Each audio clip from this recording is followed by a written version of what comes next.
Welcome back. Now, June is celebrated as Youth Month in South Africa, of course, with a specific focus on the 16th of June, which is also known as Youth Day.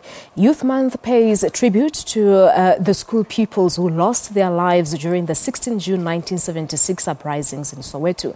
This year marks the 41st anniversary of the Soweto uprisings.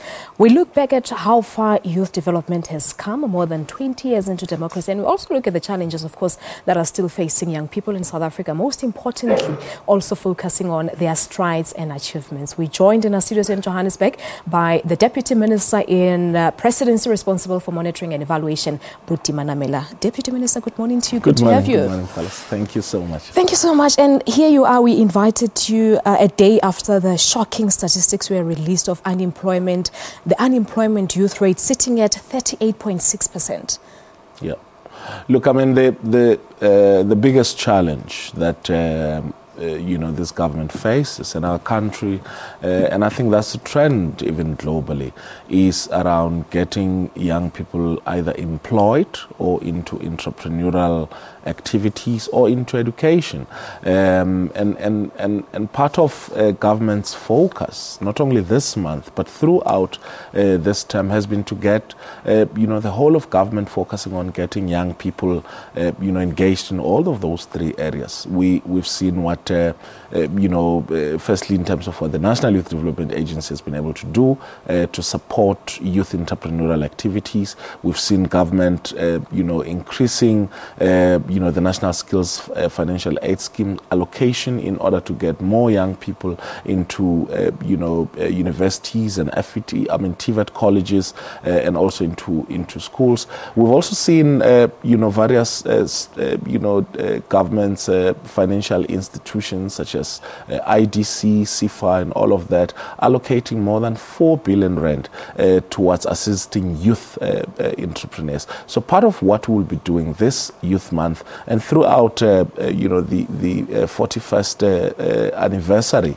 would be to engage young people on what government is actually doing and what are available opportunities, as of today and throughout the whole month. Most ministers, deputy ministers will be in the countryside. The truth of the matter, DM, is that these initiatives are there. Your NYDAs are there, your IDC are there. Yeah. But are they responding efficiently to the needs of the young people? Because a lot of them, like government is saying that they should be entrepreneurs, that they should look into employing instead of being employers. But they're facing challenges when it comes to these institutions. No, look, I mean, they may not necessarily be responding to or matching up what the challenges are. But I think what is important is that interventions are being made. We know what the problem is, and that's why you've got, this package of interventions that, are being provided. And I really want to encourage young people out there, to, not to sit by the wayside, to go out, gather information, get to know what, is there to provide, and actually be involved, and take action. Let's just go back a little to the issue of education. How is it being addressed? I know that the high demand for skilled labours means that those with a post-secondary qualification are far more likely to find employment than those with matric certificate. How is the government looking into this issue of education? Yeah. Look, I mean, I think we have for the last 5 years or so, seen an increased enrollment in technical and vocational education and training institutions, or what used to be called technical colleges, from about 300,000 to close to 1 million. So therefore we are seeing more young people becoming artisans, apprentice and all of that. But also, with increased allocation in the NSFAS, as I indicated earlier, means more young people can be able to go not only to TVET colleges, but also to universities and all of that. Since we've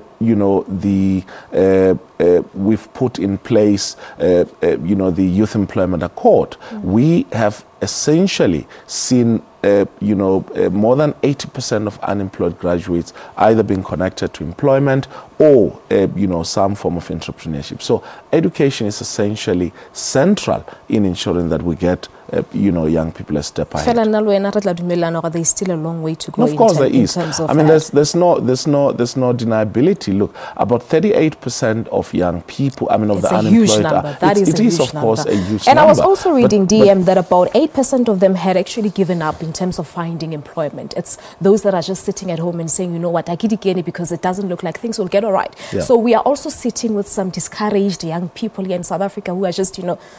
Look, I think part of the things that we really are engaged with, and I think the Deputy President spoke about it in the President's budget vote, is how do we get the private sector involved into also creating employment? I mean, government is, as is now, for the last 3-4 years or so, since the global economic crisis, has been the employer of choice, so the biggest employer. And there's no economy that is going to survive without private sector initiatives and private sector investment. And I think that's what we really want to be able to see. So part of the drive which the Deputy President is leading is how do we get the private sector playing their part. But are they really coming on board? Are they really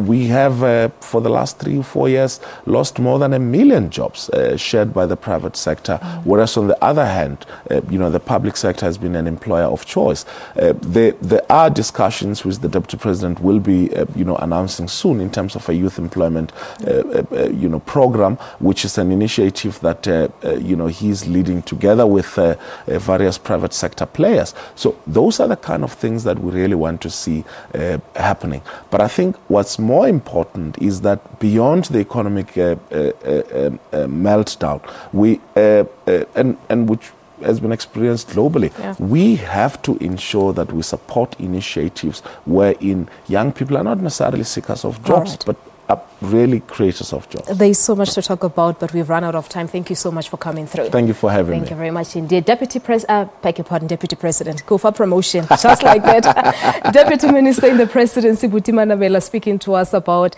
the government programs for Youth Month and basically looking back as to how far the government has come in terms of the development of young people in South Africa. It's just a little after 8:30. Leanne is standing by with your headlines.